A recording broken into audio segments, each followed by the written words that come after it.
구약성경 창세기 48장 17절부터 20절까지 4절 말씀입니다. 제가 홀수절 읽고 우리 성도님도 짝수절 읽으셔서 우리 교대로 같이 한번 교독을 하도록 하겠습니다. 구약성경 78페이지 창세기 48장 17절부터 20절까지입니다. 요셉이 그 아버지가 오른손을 에브라임의 머리에 얹은 것을 보고 기뻐하지 아니하여 아버지의 손을 들어 에브라임의 머리에서 므낫세의 머리로 옮기고자 하여 그의 아버지에게 이르되 아버지여 그리 마옵소서 이는 장자이니 오른손을 그의 머리에 얹으소서 하였으나 그의 아버지가 허락하지 아니하며 이르되 나도 안다 내 아들아 나도 안다 그도 한 족속이 되며 그도 크게 되려니와 그의 아우가 그보다 큰 자가 되고 그의 자손이 여러 민족을 이루리라 하고 그날에 그들에게 축복하여 이르되 이스라엘이 너로 말미암아 축복하기를 하나님이 내게 에브라임 같고 므낫세 같게 하시리라 하며 에브라임을 므낫세보다 앞세웠더라. 아멘. 네, 반갑습니다. 어느덧 또 6월 첫 주 수요일이 시작되었습니다. 이번 한 달도 하나님의 은혜 가운데에 참 만사가 형통하시고 복 있는 시간들 되시기를 축복합니다. 지난 금요일 날 돌아가셔가지고 이제 월요일 날 모든 장례를 끝냈던 우리 이금희 할머니 모든 장례를 우리 또 수고하신 우리 목사님께서 수고하셔서 또 우리 권사님들 몇 분 잘 도와주셔서 잘 마쳤습니다.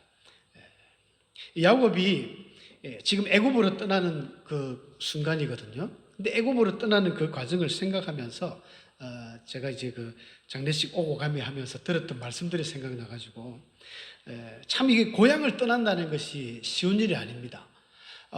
야곱에게 있어서는 지금 가나안 땅 브엘세바 아버지로부터 함께 했던 그 땅을 떠나서 저 애굽으로 간다는 것 자체가 굉장히 자기에게는 힘든 순간이거든요. 이걸 자기 힘으로는 사실 가기 힘들었습니다. 자기 힘으로는 갈 수가 없죠. 그래서 하나님이 이제 요셉을 먼저 보내가지고 결국 요셉이 여기 살아있음을 알게 되고 또 베냐민을 포기하면서까지 하나님의 응답을 받고 이렇게 내려가게 되었습니다. 우리 인생도 마찬가지로 우리의 삶 속에서도 여러분 고향을 떠나서 어떻게 다른 타지로 간다는 게 정말 쉽지 않거든요. 정말 확실한 결단과 각오가 없이는 쉽게 옮길 수가 없습니다. 제가 이제 그 장례식 왔다 갔다 하면서 차에서 우리 신숙자 권사님 태우고 이제 왔다 갔다 하면서 말씀을 좀 많이 들었어요. 앞에서 들으니까 그 이금희 할머니 계셨던 그 동네 이름이 숭촌이라고 합니다. 숭촌. 전 처음 들었어요. 숭촌. 숭촌 이름이 참 독특했는데 거기서 이제 신군사님도 사시다가 이제 이 교회로 오셨다 이런 이야기 들었거든요. 얼마나 힘들었겠습니까? 보통 결단이 아니면 이게 힘들거든요.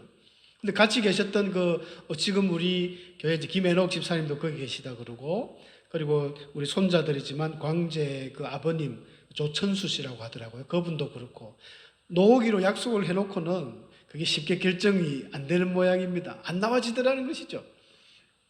충분히 이해가 되고 그럴 겁니다. 이게 쉽게 안 옮겨집니다. 정말 하나님 앞에 결단이 아니에요. 그래서 우리가 아브라함이 존경되는 거죠. 아브라함에게 하나님 어느 날 갑자기 나타나가지고 너는 너의 본토 친척 아비 집을 떠나서 내가 네게 지시하는 땅으로 가라. 그리고 그 말만 듣고 간다는 것은 정말 대단한 거예요. 이게 쉬운 일이 아닙니다. 결코 쉬운 일이 아닙니다. 잘 안 됩니다. 인간은 또 그렇게 미련하거든요. 하나님이 그냥 막 등을 떠밀어야 가는 게 인간입니다. 그냥 어떤 정말 강권적이라는 말을 우리가 표현하지 않습니까? 하나님이 강권적으로 이렇게 할 때 그때야 비로소 뭐 어쩔 수 없으니까 하게 되는 거예요. 야곱도 어쩔 수 없으니까 지금은 애굽으로 갈 수밖에 없는 처지라서 애굽으로 갑니다. 이와 같이 하나님은 우리 하나님의 백성들을 근데 그 사이에 수없이 말씀을 주시긴 주십니다. 성령을 통해서 또 성경을 읽으면서 기도를 하면서 또 찬송 중에 우리 하나님의 메시지는 항상 있거든요. 예배 중에도 하나님의 메시지를 받을 수 있고 근데 그 하나님의 음성을 들으면서도 우리가 불순종하는 거죠. 잘 듣지 않습니다. 그러니까 하나님이 그냥 아예 우리가 강아지들이 보면 길거리 한 번씩 보면 부모님들 잘 쫓아오는 그런 강아지들도 있지만, 주인을 잘 쫓아오는 강아지도 있지만, 안 쫓아오면 강아지 어떡합니까? 막 질질 끌고 가죠. 그 강아지는 안 가려고 막 목을 빼면서 낑낑거리면서 따라갑니다. 우리 하나님의 백성들이 때로는 그런 모습으로 살고 있지 않나, 이런 생각을 해봅니다. 뭐 여러분들도 그런 경험이 있을지 모르겠지만 저도 그런 경험들이 있거든요. 그래서 밀양이 왔지 않습니까? 안 그랬으면 밀양이 안 왔을 텐데, 하나님이 뭐 강권적으로 그렇게 하는 일을 보았습니다. 애굽에 들어가서도 마찬가지입니다. 400년 동안 이스라엘 백성들이 그렇게 살면서 이제 하나님께서 아브라함에게 약속했던 대로 너의 후손을 하늘의 별처럼 많게 해주겠다. 그래서 야곱을 통해서, 야곱이 애굽에 들어갈 때 46장에 보면 한 70명, 며느리를 제외하고 한 70명, 정확한 숫자는 알 수 없습니다. 신약의 스데반 집사님도 75명이라고 그러고, 그래서 여자들까지 포함하면 제법 많은 숫자 같은데, 그 숫자들이 이제 들어갑니다. 하나님이 이제 드디어 기초를 쌓은 거죠. 아브라함, 이삭 가지고는 택도 없고 독자만 나니까, 그래서 야곱을 통해서 많은 이제 물밑 작업을 끝내고 애굽에 들어가서는 막 진짜 기하급수적으로 4대 만에 200만 명이 되는 것은 기적이죠. 근데 애굽에 들어가서도 마찬가지입니다. 나와야 되는데 하나님은 아브라함에게 네가 정령 이방에서 계게 될 것이고 4대 만에 다시 이 땅으로 하나님과 횃불 언약을 했던 이 가나안 땅으로 돌아올 것이라고 예언을 했는데, 이스라엘 백성들이 가만히 놔두면 안 돌아옵니다. 그 고센, 그 좋은 땅에 열매 많고 농사 잘 되죠. 그 놓을 이유가 없잖아요. 그러니까 하나님이 고통을 보내버립니다. 요셉을 모르는 그 새로운 바로왕이 들어서 가지고 노역을 심하게 시키고 하니까, 어려움이 오니까 백성들이 드디어 하나님께 기도합니다. 하나님 살려주세요, 도와주세요. 그러니까 하나님이 모세를 통해서 이스라엘 백성들을 출애굽시켰지 않습니까? 바벨론도 마찬가지입니다. 이스라엘 사람들이 포로로 완전히 유대가 망해가지고 바벨론으로 포로로 질질 끌려갈 때 막 예루살렘 성전이 불타는 모습을 보면서 가슴 아파하며 갔지만, 예레미야 선지자를 통해서 70년 뒤에 돌아온다 했는데 기한이 찼는데 보내주려고 해도 안 가는 거예요. 바벨론이 우상이 좀 많다 뿐이지 살긴 좋거든요. 얼마나 살기 좋습니까? 물 풍부하죠. 문화의 도시에서. 그리고 우리가 다니엘이나 사드락 메삭 아벳느고를 봐서 알겠지만, 좀 실력이 있으면 이 중앙 아주 높은 자리까지 올라갈 수 있으니까 살기 좋습니다. 안 돌아오는 거예요. 그러니까 하나님이 에스라라든지 느헤미야라든지 스룹바벨이라든지 이 위대한 사람들을 세워가지고 다 이렇게 성각자들을 데리고 돌아옵니다. 출숭촌 해놨지 않습니까? 숭촌에서도 나와야 됩니다. 지금 좀 걱정 아닌 걱정이 거룩한 걱정인데, 장례식 때 이제 큰 은혜를 받고 두 분이 놓으신다고 약속을 하셨는데, 제가 운전을 해가 가봤는데 진짜 숭촌이라는 말을 들을 때마다 진짜 숭악한 동네 같은 숭자 같고 그런 생각이 들어요. 이야, 골목골목, 제가 말씀은 안 드렸지만 제가 모시고 가면서, 무슨 중국 오지에 높은 산을 넘어가면 마을이 등장하는 그 차만 딱 움직일 수 있는 도로 있잖아요. 여차하면 빠져버리는, 믿음으로 제가 전혀 편도 안 되고 운전을 했지만, 이 동네 참 겁나는 동네다. 여기까지 어떻게 또 모시러 오고, 또 모셔다 드려야 되는지 좀 걱정 아닌 걱정이 또 은근히 되기도 하더라고요. 나오셔야 돼요. 출숭촌해야 됩니다. 그래서 믿음 생활에 그렇지 않습니까? 교회가 참 멀수록 잘 안 되거든요. 교회 근처에서 새벽마다 언제든지 틈나는데 기도 올 수 있고, 무슨 일 있으면 쫓아가지고 교회에서 기도하고, 내 집은 만민이 기도하는 집이라 집에서 기도해도 되지만, 교회에서 기도하면 은근히 또 교회에서 기도가 더 잘 되잖아요. 하나님의 성령이 더 충만하니까 좀 그런 느낌도 많습니다. 참 여하튼 우리 사람들은 미련해서 하나님이 등을 떠밀지 않으면 안 합니다. 이게 참 가슴 아픈 일인데요. 그래서 우리가 성령의 음성과 그 인도에 귀를 기울이고 그걸 연습을 해야 됩니다. 하나님의 성령의 인도에 순종하는 이런 훈련들이 되지 아니하면 하나님이 아무리 메시지를 주고 음성을 주셔도 우리가 불순종하게 되는 거예요. 야곱도 고집이 보통 고집이 아니지 않습니까? 진짜 고집, 왕고집이거든요. 하나님 그 야곱을 꺾는데 130년이 들었어요. 그러면서 지난주 설교했지 않습니까? 야곱아. 진짜 지렁이 같은 야곱. 자기 본명이잖아요. 야곱아, 내가 따라가 줄 테니까 애굽으로 내려가라. 내가 너와 함께 할 것이다. 야곱이 하나님의 음성에 순종을 했습니다. 베드로도 마찬가지죠. 고넬료에게 복음을 전하려고 하나님이 이제 전 세계에 만국의 복음을 알리기 위해서 성령을 통해서 복음을 전하는데 베드로는 나는 이방인들에게 가기 싫어요. 환상까지 보자기 쌓인 그런 부정한 음식, 정한 음식을 보여주면서 환상까지 보여주셨는데도 베드로는 안 갈라 했잖아요, 처음에. 근데 이제 고넬료도 똑같은 환상을 보고 사람을 보냈을 때 이 성령께서 사도행전 10장 19절에 보면 그런 말씀 나와요. 성령께서 베드로에게 말씀하시는데 의심하지 말고 함께 가라. 내가 저 사람들을 보냈다. 이렇게까지 성령께서 말씀해 주시는데 이거 아닙니다. 하나님 이거 아닙니다. 내 고집만 뿌려보세요.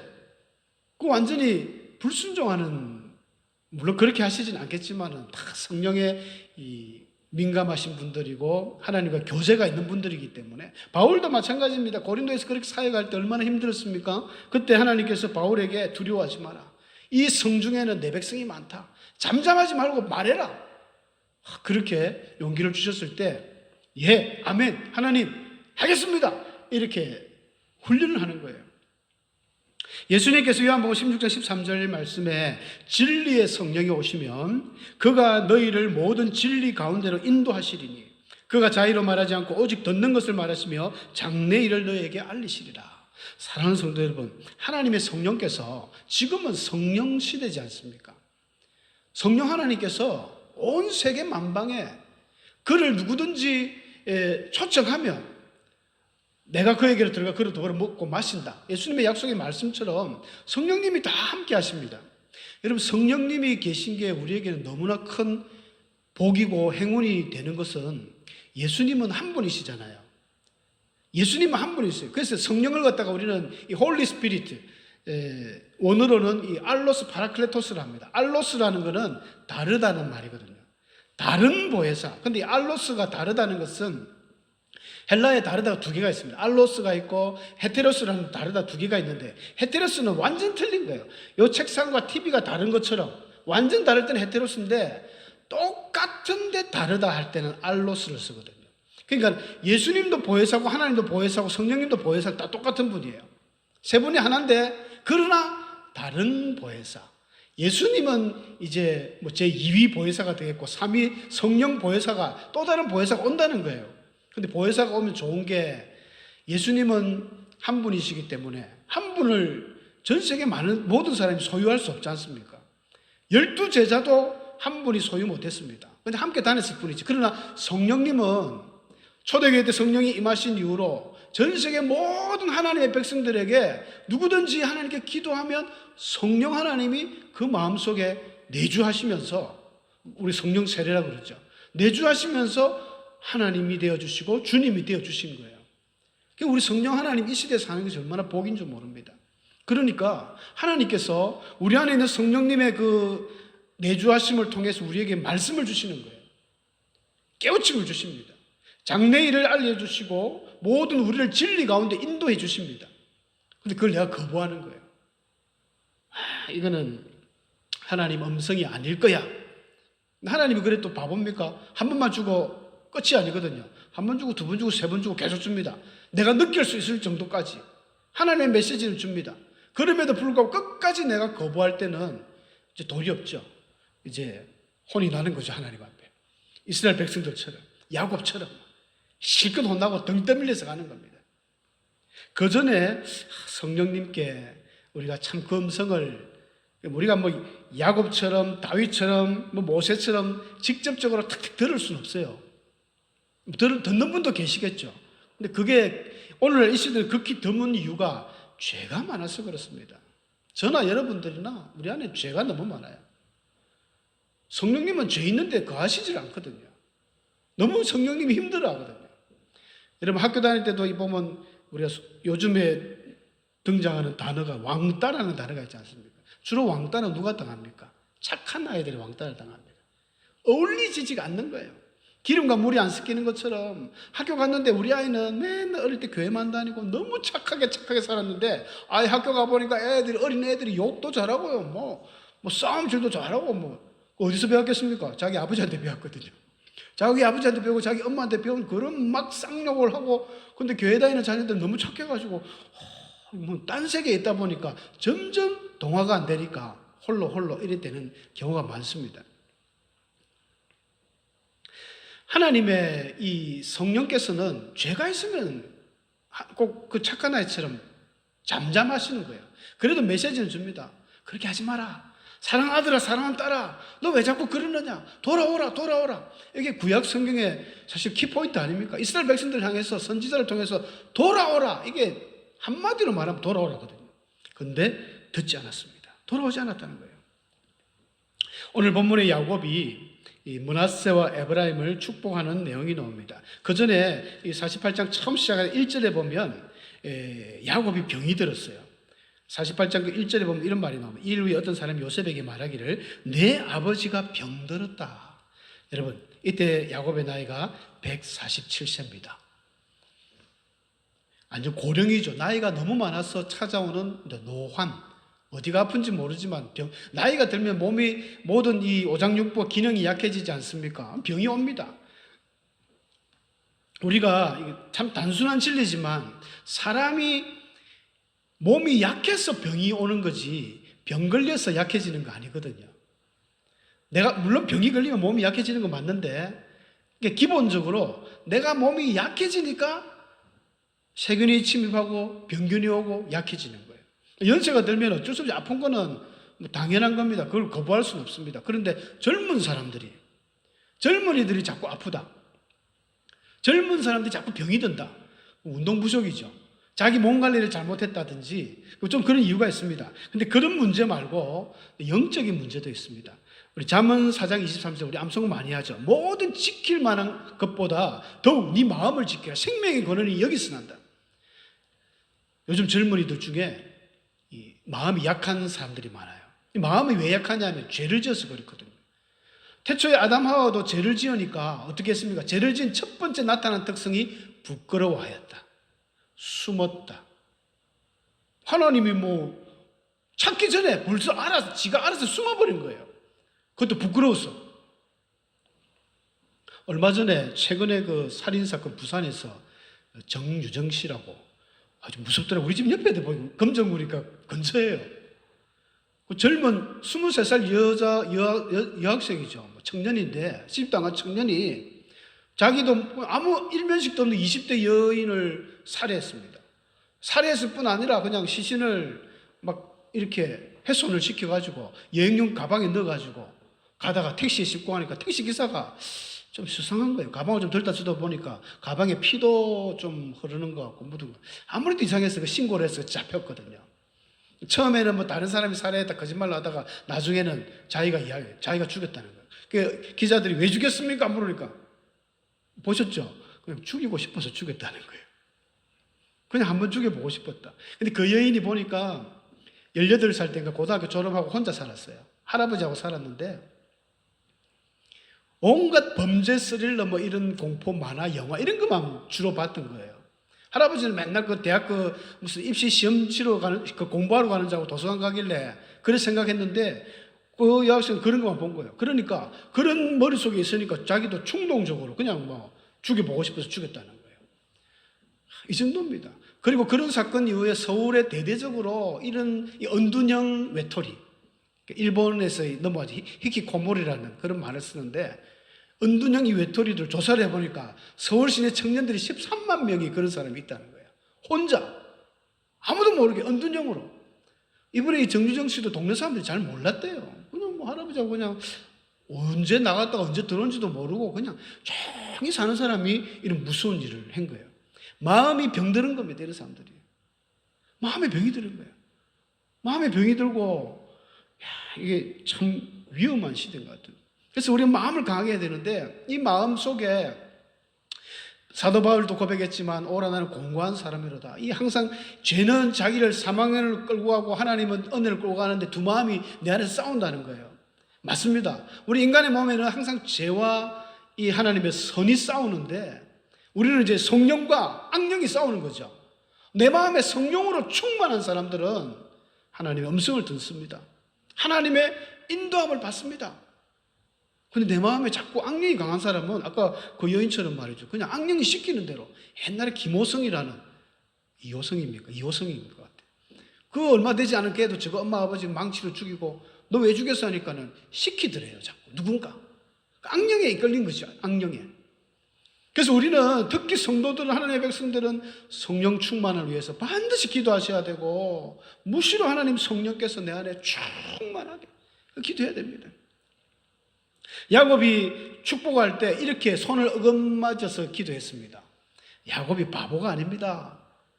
그냥 보통 오른손이 이제 항상 권력, 힘, 은혜를 상징하기 때문에 이 오른손을 장자의 머리 위에 왼손을 차자 머리 위에 이렇게 축복을 하는 게 통상적인데 야곱이 이렇게 X자로 엇맞추는 거예요. 그래서 요셉이 아버지 아닙니다. 므낫세가 이 큰아들입니다 하면 손을 떼가지고 하려니까 뭐라고 이야기했습니까? 야곱이 나도 안다. 내 아들아 나도 안다. 내가 바보가 아니다. 그런데 어쩌겠느냐? 하나님께서 에브라임 갖고 므낫세 갖게 하시리라 하는데 어떡하겠느냐? 여러분 야곱은 들은 거예요.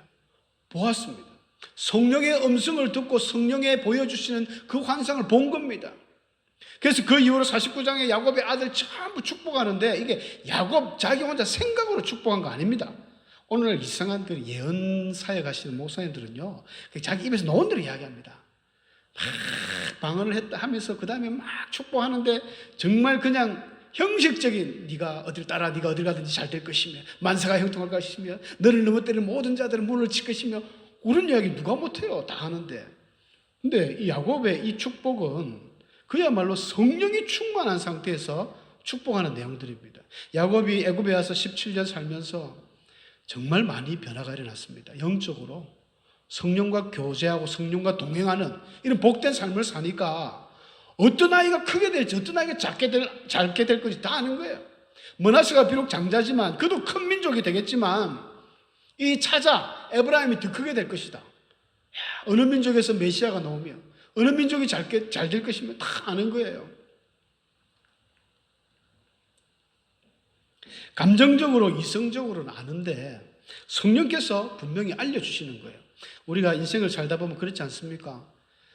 이거 아닌데 하나님은 참 한편으로는 짓궂은 부분도 있습니다. 안 되는 거 아는데 모세처럼 말이죠. 그 홍해 앞두고 어떻게 하란 말입니까? 모세가 바닷속으로 뛰어들 수도 없고 하나님 어떻게 해야 됩니까? 근데 하나님은 기도해라는 거예요. 너 손을 뻗어 기도해라.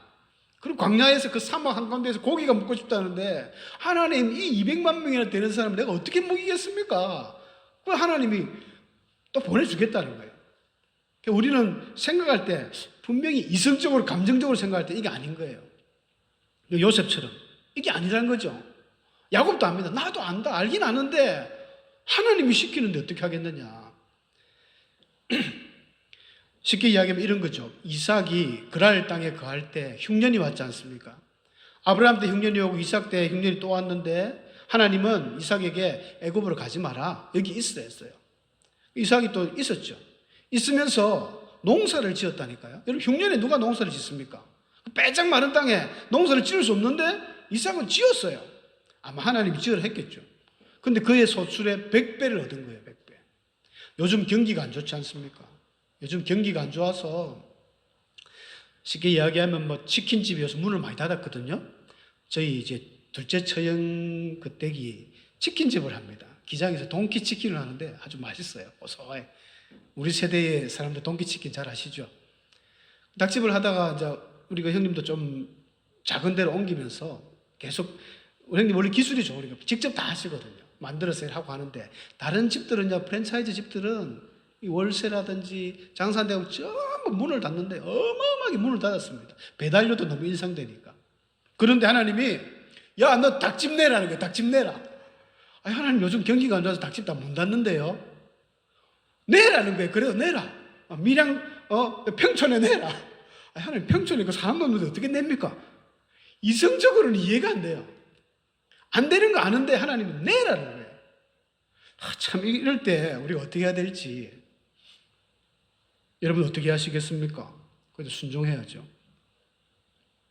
히브리서 3장 7절에 보니까 시편 95편 7절 말씀을 그대로 인용했는데, 오늘 너희가 그의 음성을 듣거든 광야에서 시험하던 날에 거역하던 것 같이 너희 마음을 완고하게 하지 말라. 여러분, 광야에서 이스라엘 백성들이 왜 40년을 지내게 됐습니까? 하나님 말씀에 불순종했기 때문이에요. 가데스 바네에서 정탐꾼이 잘 갔다 와서 좋은 말 하면 되는데 막 불평하고 우리는 안 되겠다니까 하나님이 그 40일 동안 정탐한 걸 곱하기 10을 해가 40년 동안 너희들 있으라 했잖아요. 이스라엘, 북이스라엘이나 남유대가 왜 망했습니까? 그토록 많은 하나님 선지자를 보내서 돌아오라 돌아오라, 왜 자꾸 너희들이 우상을 섬기느냐, 하나님 섬기려 돌아오라 돌아오라 했는데 말을 안 들었어요. 끝까지 불순종하다가 결국은 하나님이 그 무시무시한 아수르를 통해서 북이스라엘을 망하게 하고 바벨론을 통해서 남유다를 완전히 없게 해버렸잖아요. 나라를 완전히 씨를 말려버렸습니다. 그 이후로 뭐 흩어진 유대인들을 해가지고 디아스포라가 만들어졌다지만 나라 없는 민족, 정말 힘든 민족이죠. 우리 하나님의 백성들이 하나님의 음성을 듣고 하나님의 사인을 듣고 불순종하게 되면 뭐 심판은 당연히 있습니다. 심판은 당연히 있지만 그 전에 또 하나님이 등 떠밀 때 또 가야 돼요. 그래도 안 가는 분들이 있어요. 뭐 이스라엘 백성 같은 아까 완고하게 하나님을 거역했던 이런 사람들에서 예수님이 이 회칠한 담이라 그러죠. 패역한 족속, 목이 곧은 백성들아, 이 독사의 새끼들아, 그 욕먹는 사람들이 그런 사람들이에요. 최소한 등을 떼밀 때라도 못 이기는 척 하나님 알겠습니다, 이게 하나님 뜻이군요, 가야 되는데 그것도 안 가는 악한 사람들이 많이 있습니다. 여러분, 우리는 하나님 앞에 믿음 생활하다가 한 번씩 실수를 하지 않습니까? 죄를 지을 수 있습니다. 누구라도 인간은 죄를 짓습니다. 죄를 지으면 하나님의 자녀들은 반드시 성령께서 꾸짖습니다. 꾸짖어요. 너 왜 그러니? 안 꾸짖으면 그 사람은 목이 곧은 백성이에요. 참 인간이 미련하기 때문에 자기가 죄를 지어도 죄를 지은 줄을 몰라요. 또 어떤 경우는 분명히 죄인 줄 알면서도 자기가 약하기 때문에 요셉처럼 그냥 막 옷을 벗고 이겨내야 되는데 죄인 줄 알면서도 죄를 짓습니다. 아마 여러분들 두 번째 후자의 경우에 다 해당하시죠? 죄인 줄도 모르고 짓는 경우도 있지만 죄인 줄 알고 짓는 경우도 많아요. 그때마다 반드시 성령께서 깨달음을 주시고 우리 양심을 통해서 아니면 예배의 말씀을 통해서 희한하게 목사님은 그 사람 보고 이야기 안 했는데 그 사람이 혼자 찔리는 거예요. 목사님 어제 우리 집에 왔다 갔는데 어떻게 나를 이렇게 잘 알고 이렇게 이야기하시나면서 막 회개를 하는 겁니다. 성령의 그 음성인 겁니다. 그게 성령의 기능이에요. 깨닫게 하십니다. 마치 어머니들처럼. 그래서 우리는 성령을 어머니에 비유하기도 하죠. 칼빈은 하나님은 아버지고 교회는 어머니다, 이런 이야기도 했답니다. 그러니까 이 어머니 같은 성령님께서 계속 나무라. 우리 어머니들이 어릴 때, 아기 때, 우리 오늘 뭐 우리 현이하고 건이도 있지만 얼마나 멋집니까? 이런 예배 오는 모습들이 보면 둘이 들어보는 게 너무 멋져 보여요. 아름답더라고요. 파이팅입니다. 아주 파이팅. 여러분, 어머니들이 자녀들이 바르게 크라고 잘못한 거 보면 어떡하면 꾸짖습니다. 너 이러면 안 돼, 이거 나쁜 행동이야, 이러면 안 돼. 때로는 매를 들기도 하고 깨닫게 합니다. 그리고 이런 행동은 어디 가서 남의 집 가서 하면 안 돼, 잘 가르칩니다. 그런 아이들이 커서 예의가 바르고 바른 인격이 딱 완성이 돼요. 근데 어머니가 없이 자란 아이들은 참 안타깝지만 자기 마음대로 자랍니다. 진짜 잡초 같은 인생이 되는 거죠. 그러니까 이 인격이 엉망으로 막 완성이 되는 거예요. 다 그런 건 아닙니다. 절대 그런 건 아니지만 이제 평균적으로 아무리 훌륭한 어머니 밑에 자식이 또 못난 자식도 나올 수도 있습니다. 반대일 경우도 있지만 대체적으로 우리가 어머니는 그렇습니다. 어머니 없이 자란 사람 얼마나 불행합니까? 성령님께서 어머니가 우리에게 자꾸 깨달음을 주시고 꾸짖습니다. 하다 안 되면 그냥 막 간절한 마음으로 막 말할 수 없는 탄식으로 성령께서 우리를 위하여 대신 강구해 주시잖아요. 그런 성령님의 이 음성과 또 우리를 회개시키는 그런 것들을 자꾸 무시하는 게 습관이 되어버리면 돌이킬 수 없는 낭패를 보기도 하고 또 하나님의 끝끝내 마지막에는 심판을 받게 됩니다. 그래서 이 밤에 여러분 기도하실 때 성령님, 내 안에 성령이 더욱 충만하고 성령님의 그 말씀에 순종할 수 있는, 하나님과 그야말로 교제가 이루어질 수 있는 야곱과 같은 영적인 그런 하나님의 자녀가 되게 해주세요. 여러분 기도하셔야 됩니다. 그렇게 되면 정말 여러분들은 어딜 가나 하나님의 이 축복받은 많은 우리 믿음의 선배들처럼 만사가 형통하고 우리 때문에 주위 사람들도 복을 받는 이런 복이 넘칠 줄로 믿습니다. 함께 기도하겠습니다.